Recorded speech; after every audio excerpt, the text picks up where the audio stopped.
Okay, this video is called The Sugar Beet, and it's by Anthony J, PhD. He's got a YouTube channel. It's a good YouTube channel. It's called Anthony J, PhD. It might be Dr. Anthony J. You know, he originally was a Mayo Clinic. He got in trouble at the Mayo Clinic for telling the truth. He got fired from the Mayo Clinic. He works as a consultant. I don't know if he's with the university anymore. He does consulting about genetic testing. He's a PhD biochemist. He's very smart. He wrote a book called Estrogen Generation or Estro Generation, and it's one of the top 50 all-time greatest health books ever written. It's a masterpiece. It's very clever, very well done, very funny. It's an all-time masterpiece. But unfortunately, I'm going to tell you, I'm not impressed by this book, Sugar Beet. What I see happening is he's trying to make a living. He's got kids. He's got to support his family. And the only way you're going to make money in the nutrition business is you got to sell stuff or promote something. So he's gotten himself mixed in with the paleo keto crowd. And a lot of young guys do that. He's kind of young. I don't know how old he is. I'm going to guess he's 45 years old, but I don't know how old he is. He just looks to me like he's about 45, and based on what I know with him, but I don't know for sure. But what I'm trying to say is, in order to make money, he's got to hang around with the paleo keto carnivore club, and in my opinion, they're pretty bogus. So that's why I don't like the book, because in order to sell paleo keto carnivore, which is a bunch of BS, he has to say stuff that I think is wrong. Okay, I disagree with a lot of things that he said. I'll tell you what do I think is good about the book. You know, you get to hear his opinion on some of the things like what he considers normal levels for lab values. And he's not an MD, he's a PhD, but he talks about how statins can lower your LDL below 70, but they have a significant frequency of side effects that can include fatigue, cramping, cognitive decline, possible increased risk of diabetes because they're an intermitochondrial membrane inhibitor. What else? He talks about LDL lipoproteins carry triglycerides as well as cholesterol, and if the triglycerides come from omega-6, there'll be PUFAs, polyunsaturated fatty acids, prone to oxidation, and then you got oxidized LDL, and that's more atherogenic, okay?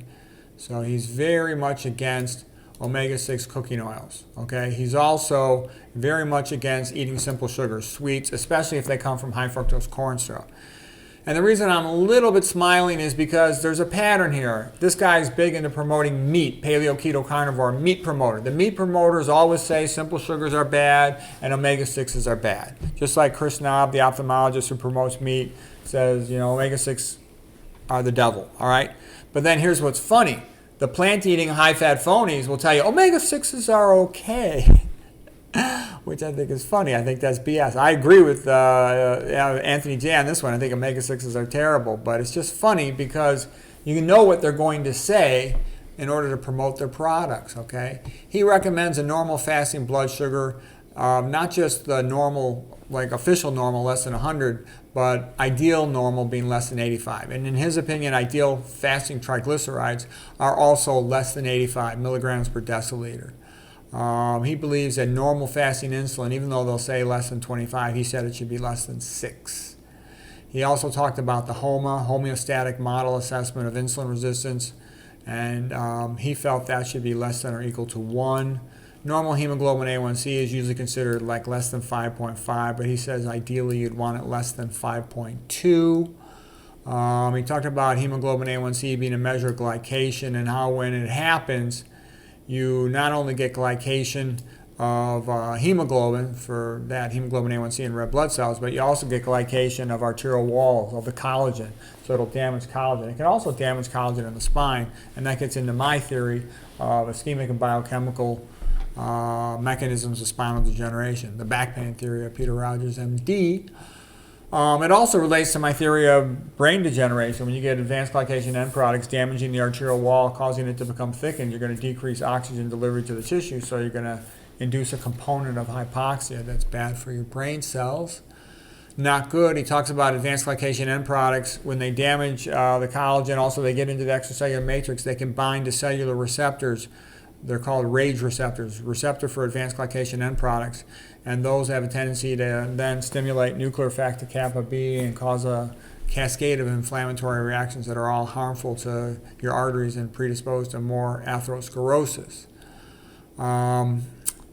He talks about how the fat in animals is saturated fat. And he says that's good because fat is less reactive. Once you have a double bond, an unsaturation, like in a PUFA, polyunsaturated fatty acid, you get more lipid peroxidation, meaning you get more oxidized LDL, which is more atherogenic, and you get lipid peroxidation reactions that can damage the endothelial cells.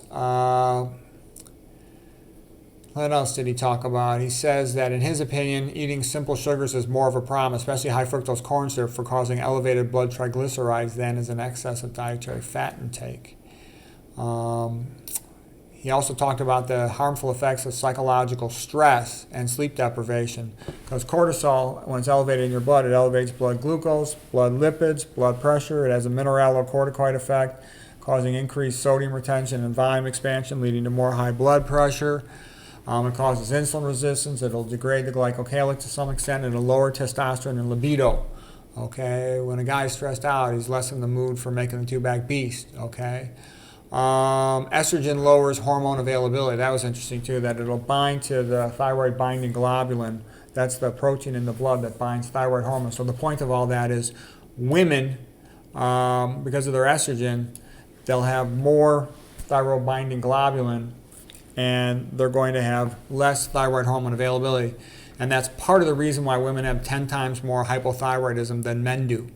It's also because women have a lot more autoimmune disease. 80% of autoimmune disease is in women. He talked about soybean oil being goitrogenic. Yeah, he's gone back through the old papers. He knows the truth about soy. Soy is bad for you. All this modern stuff about being soy good for you is just nonsense. It just comes from the corporate papers trying to make soy look good, but it's trying to polish a turd. If you've read the old papers, you'll never want anything to do with soy. Okay, gut toxins. He talked about some gut toxins, including emulsifiers like polysorbate 80 and carrageenan. Supplemental iron. He recommended keep your serum ferritin about 50 to 100. I've heard from other sources 30 to 80. He says titanium dioxide, which is in a lot of pills, bad for your gut lining. Sucralose, maltodextrin, red dye 40, all of those are bad. He basically demonizes omega-6 fats, and he demonizes simple sugars because he's promoting meat. That's what he's doing. And he's a very bright guy. But what I don't like about the book is, because he BS's, in my opinion, you then start wondering. I don't like when somebody BS's me, because then I start having to wonder, when are they telling me the truth and when are they BSing me? So that's why I don't try not to watch these people, because sometimes there are some bright guys out there. They're going to BS you on things like nuts and seeds and MSG. And so you have to be very careful about figuring out when they're telling the truth or not. Usually when there's no secondary gain involved, they'll tell you the truth. But it can be a pain in the butt having to deal with that. So the book logic, like in his estrogen generation book, it was perfect, smooth and flowing and elegant and beautiful and true. It resonated from start to finish. Whereas in this book, he'll make a point, then I feel like he's BSing me. He'll make a point, I feel like he's BSing me. So I'm not that big a fan of the book. But I do like the guy, and I know he's just doing it because he's got to support his family. But that's why you want to make money from something else than the nutrition business, so that you can be 100% straight on what you say about the nutrition business. Anyways, I hope you found that helpful.